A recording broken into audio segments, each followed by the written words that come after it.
Rafa में Hezbollah के drone ने हमला किया। इजराइल के मुताबिक ये ड्रोन एक स्कूल पर गिरा है, लेकिन राहत की बात है कि इस हमले में कोई घायल नहीं हुआ। हिजबुल्लाह ड्रोन से लगातार हमले कर रहा है, जबकि इजराइल के नए रक्षा मंत्री इजराइल काट्स कह चुके हैं कि हिजबुल्लाह हार चुका है। अब रक्षा मंत्री काट्स ने ईरान के खिलाफ बहुत बड़ी धमकी दी है, जिससे परमाणु युद्ध का खतरा मंडराने लगा है।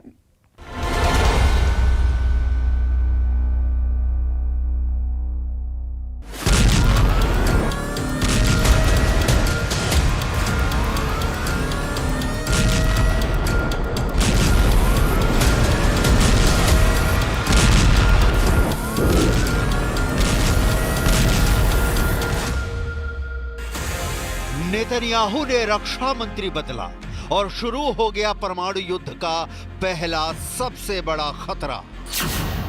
योआव गैलेंट को हटाकर इजराइल काट्स को रक्षा मंत्री बनाया और मंडराने लगा ईरान पर सबसे बड़ा हमला। क्या ईरान के न्यूक्लियर ठिकानों पर अटैक होने वाला है? नेतन्याहू ने योआव गैलेंट को हटाकर इजराइल काट्स को अपना रक्षा मंत्री जैसे ही बनाया, काट्स ने ईरान की काट का ऐसा फॉर्मूला निकाला जिसका अंजाम परमाणु युद्ध हो सकता है। इजराइल काट्स ने क्या कहा है? खामनेई की जवाबी हमले वाली तैयारी पर इजराइल क्या करने जा रहा है, इसको समझने के लिए आप इजराइल काट्स का ईरान के खतरे को काटने वाला तेवर देखिए। इजराइल का मीडिया क्या छाप रहा है? टाइम्स ऑफ इजराइल से लेकर यरूशलेम पोस्ट ने इजराइल काट्स के बारे में क्या लिखा है, बहुत गौर से देखिए। अमेरिका का मीडिया बता रहा है कि काट्स ने ईरान को टारगेट पर ले लिया है। तुर्की का मीडिया बता रहा है कि अब ईरान के परमाणु ठिकानों की खैर नहीं। साफ लग रहा है कि गाजा और लेबनान समेत 7 फ्रंट पर लड़ रहे नेतन्याहू को अब ठीक वैसा ही रक्षा मंत्री मिला है जो उनको चाहिए था। लेबनान और गाजा में बमबारी से अब तक करीब 47,000 लोगों की मौत हो चुकी है और अब नेतन्याहू सही मायने में अपने पुराने मिशन यानी टारगेट ईरान की तरफ कूच करना चाहते हैं। इजराइल के रक्षा मंत्री इजराइल काट्स ने 3 बातें कही हैं। पहली बात, काट्स ने कहा है कि ईरान के परमाणु अड्डे अब सुरक्षित नहीं रहे और यही वक्त है जब ईरान के परमाणु अड्डों पर हमला किया जाना चाहिए। इजराइल काट्स की दूसरी बात, हिजबुल्लाह के साथ सीज फायर नहीं करेंगे। काट्स की तीसरी बात, हम हमास को हराकर बंधकों को वापस लाएंगे। सवाल उठता है कि क्या सिनवार के मारे जाने के बाद भी हमास अभी तक गाजा को कंट्रोल कर रहा है? נביא לניצחון במערכה הזאת, שהמטרות הברורות מבחינתי זה לבלום את התוקפנות האיראנית ולשלול יכולות של איומים קיומיים נגד מדינת ישראל ולהמשיך בחיסולו של החמאס ככוח שלטוני וצבאי שלא יוכל להוביל את עזה לאחר מכן, ולהביס את החיזבאללה, להמשיך בתנופת הפעולות המדהימות שעוד ילמדו। इजराइल और ईरान के बीच तनाव पर इस वक्त सबसे बड़ा सवाल है कि क्या इजराइल काट्स की सलाह पर नेतन्याहू ईरान पर ऐसा हमला करेंगे जो ईरान के परमाणु ठिकानों को पूरी तरह खत्म कर देगा। अगर ऐसा हुआ तो क्या होगा? क्योंकि इजराइल की तरफ से आई इस धमकी के बाद ईरान के कान खड़े हो गए हैं, इसमें कोई शक नहीं। क्या 24 घंटे के अंदर ईरान खुद को परमाणु पावर घोषित करेगा या 24 घंटे के अंदर इजराइल करेगा ईरान पर हमला? घड़ी टिक टिक करने लगी है। 24 घंटों के अंदर ईरान बन जाएगा न्यूक्लियर पावर या 24 घंटों के अंदर इजराइल दिखाएगा अपनी अटैक पावर। दोनों के पास है 24 घंटे जो इस बात को फाइनल कर देंगे कि अब विश्व युद्ध होगा या फिर परमाणु युद्ध।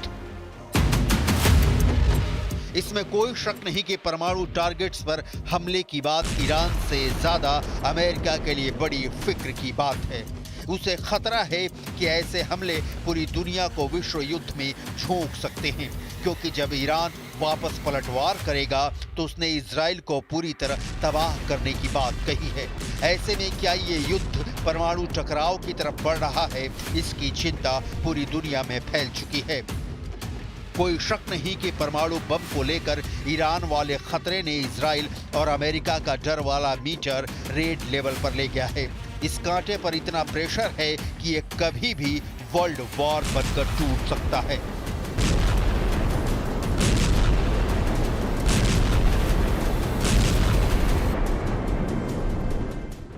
ईरान पहले 13 अप्रैल को और फिर 1 अक्टूबर को दिखा चुका है कि उसके पास ऐसी मिसाइलें हैं जो लॉन्च होने के बाद 400 सेकंड के अंदर इजराइल पर जाकर तबाही मचा सकती हैं।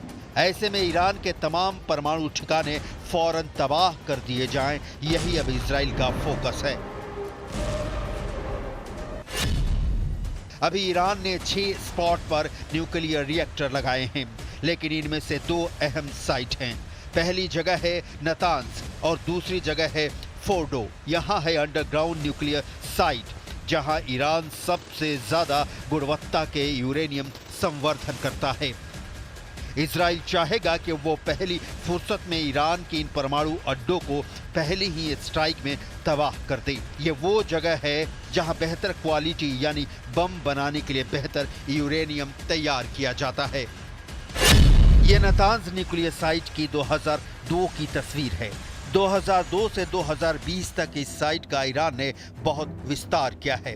वहीं फोर्डो वाले न्यूक्लियर साइट की पहली सैटेलाइट तस्वीर 2009 में सामने आई थी।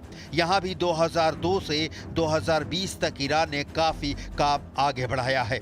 दावा किया जाता है कि ईरान सबसे अधिक यहीं यूरेनियम संवर्धित कर रहा है। अब तक ईरान की नीति साफ है कि वो परमाणु बम नहीं बनाएगा।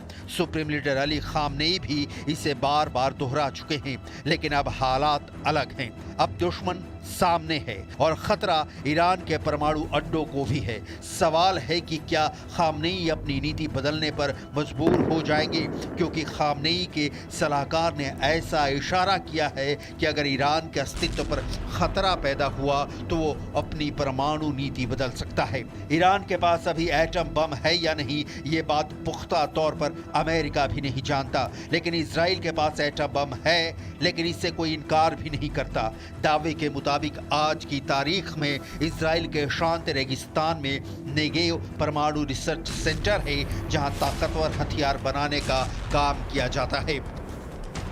Stockholm International Peace Research Institute के मुताबिक इजराइल के पास करीब 90 परमाणु बम हैं, जो पूरे पश्चिम एशिया को पिघली हुई रेत में तब्दील कर सकते हैं। गाजा में बमबारी के दौरान इजराइल के एक मंत्री ने परमाणु बम इस्तेमाल करने की भी सलाह दी थी, जिसे बाद में नेतन्याहू ने खारिज कर दिया।